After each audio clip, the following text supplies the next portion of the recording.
बहुत समय पहले की बात है, जब त्रेता युग में भगवान राम, माता सीता और लक्ष्मण जी ने 14 वर्षों का वनवास पूरा किया था। भगवान राम का अयोध्या से वनवास पर जाना उनके पिता राजा दशरथ के वचन का पालन करने के कारण हुआ था।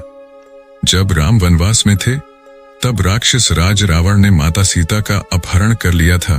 भगवान राम ने अपनी सत्यनिष्ठा और अद्भुत शक्ति के बल पर रावण को पराजित कर माता सीता को वापस लाने में सफलता प्राप्त की। रावण का अंत करने के बाद भगवान राम, माता सीता और लक्ष्मण जी के साथ अयोध्या लौटने की तैयारी कर रहे थे। उनके लौटने की खबर जैसे ही अयोध्या पहुंची, पूरी नगरी में खुशी की लहर दौड़ गई। 14 वर्षों के बाद अपने प्रिय राजा राम को फिर से देखने के लिए लोग बेताब थे। हर ओर उत्सव की तैयारी हो रही थी। नगर के लोग अपने घरों और गलियों को सजाने लगे।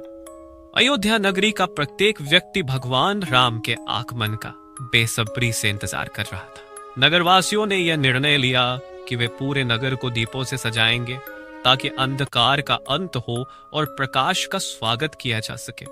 यह दिन राम की विजय और धर्म की पुनर्स्थापना का प्रतीक था। नगर के प्रत्येक घर के द्वार पर दीप जलाए गए। घरों की दीवारें रंग बिरंगी सजावटों से सजाई गईं और मिठाइयों की खुशबू से अयोध्या के गली कूचे महक उठे। हनुमान जी ने भगवान राम के अयोध्या लौटने की सूचना पहले ही पहुंचा दी थी, और यह खबर सुनकर माता कौशल्या, माता सुमित्रा और माता कैकेयी के हृदय आनंद से भर उठे। भरत जी, जो भगवान राम की अनुपस्थिति में कुटी बनाकर रह रहे थे और उनकी खड़ाओं को सिंहासन पर रखकर राज्य का संचालन कर रहे थे, तुरंत नदी सरयू के किनारे पहुंचे। उनके हृदय में अपार श्रद्धा और प्रेम उमड़ रहा था। उन्होंने भगवान राम के चरणों में झुककर प्रणाम किया और अपने भाइयों का स्वागत किया। भगवान राम का रथ जब अयोध्या के द्वार पर पहुंचा, तब सभी नगरवासी जयकारे लगाने लगे। जय श्री राम, जय सिया राम के नारों से आकाश गूंज उठा। भगवान राम ने हाथ उठाकर सभी का अभिवादन किया और उनकी आंखों में अपने प्रिय नगरवासियों के लिए स्नेह और कृतज्ञता झलक रही थी।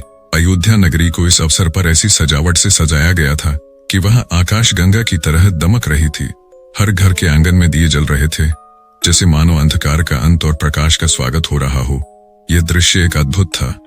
पूरी नगरी में जैसे प्रकाश की नदी बह रही हो। नगरवासी खुशी से झूम रहे थे और उत्सव का माहौल हर जगह था। भगवान राम अपने भाइयों और माता पिता के साथ राजमहल में प्रवेश किए। वहां पर उनकी विधिवत पूजा की गई और उन्हें फिर से अयोध्या का राजा घोषित किया गया। इस अवसर पर राजमहल में विशेष आयोजन किया गया। भगवान राम ने अपनी प्रजा के साथ मिलकर इस विजय को मनाया। उन्होंने सभी नगरवासियों को स्नेहपूर्वक आशीर्वाद दिया और कहा कि धर्म का पालन करने से सदैव विजय मिलती है।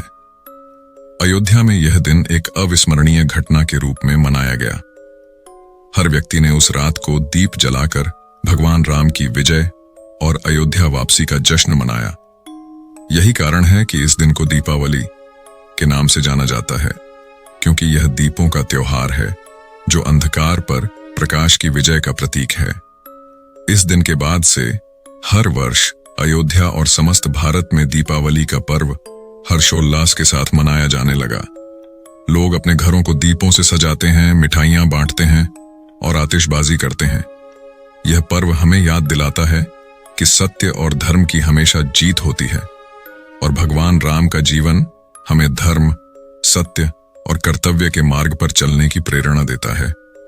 इस प्रकार दीपावली का त्योहार भगवान राम की अयोध्या वापसी और उनकी विजय को याद करते हुए मनाया जाता है।